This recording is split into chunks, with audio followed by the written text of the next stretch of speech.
যাচ্ছে এই যুব থেকে আপনাদের কাছে আমাদের কিছু কেমন আছেন আমার আপনার রাজ্য ত্রিপুরা? এই রাজ্যের শিক্ষিত অর্ধশিক্ষিত তরুণের ভবিষ্যৎ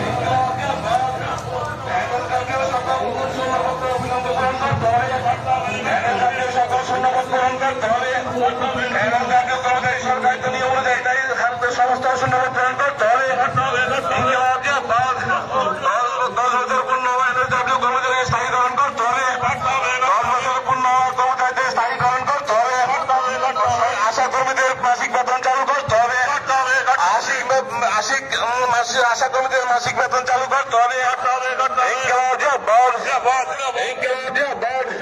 সরকারকে সমস্ত শূন্যপদ পূরণ করতে হবে।